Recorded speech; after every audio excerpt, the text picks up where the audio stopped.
স্বরাষ্ট্রমন্ত্রী সালাউদ্দিন আহমেদ বলেছেন, পুলিশ কোনো দলের বা গোষ্ঠীর লাঠিয়াল বাহিনী নয়। দুর্নীতির বিরুদ্ধে জিরো টলারেন্স নীতি অনুসরণে জনগণের আস্থা অর্জন এবং আইনের শাসন প্রতিষ্ঠায় পুলিশকে দায়িত্বশীল ভূমিকা পালন করতে হবে। রাজশাহীর সারদা পুলিশ একাডেমিতে তিনি এসব কথা বলেন। জানান, বিগত ফ্যাসিবাদী সরকারের আমলে পুলিশ ক্ষতিগ্রস্ত হয়েছে। স্বরাষ্ট্রমন্ত্রী বলেন, সরকার বিশ্বাস করে পুলিশ বাহিনী কোনো দলের লাঠিয়াল বাহিনী নয়। সেজন্য কোনো ব্যক্তি যেন সেবা নিতে গিয়ে হয়রানির শিকার না হন সে বিষয়ে সতর্ক থাকতে হবে। তিনি বলেন, ছাত্র জনতার গণঅভ্যুত্থানের মাধ্যমে মুক্ত হয়েছে গণতন্ত্র। তাদের প্রত্যাশার বৈষম্যহীন দেশ গড়ার প্রত্যয় নিয়ে সবাইকে এগিয়ে যেতে হবে। এ সময় পুলিশকে সতর্ক থাকার নির্দেশও দেন স্বরাষ্ট্রমন্ত্রী।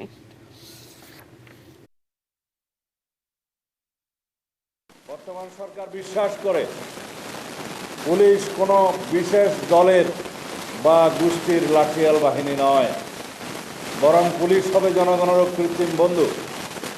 আমাদের নির্বাচনী ইশতেহারে আমরা দায়িত্বহীনভাবে ঘোষণা করেছি জননিরাপত্তা নিশ্চিত করা এবং পুলিশ বাহিনীকে দলীয় প্রভাবমুক্ত করে একটি আধুনিক সেবাধর্মী ও মানবিক সংস্থায় রূপান্তর করাই আমাদের মূল লক্ষ্য।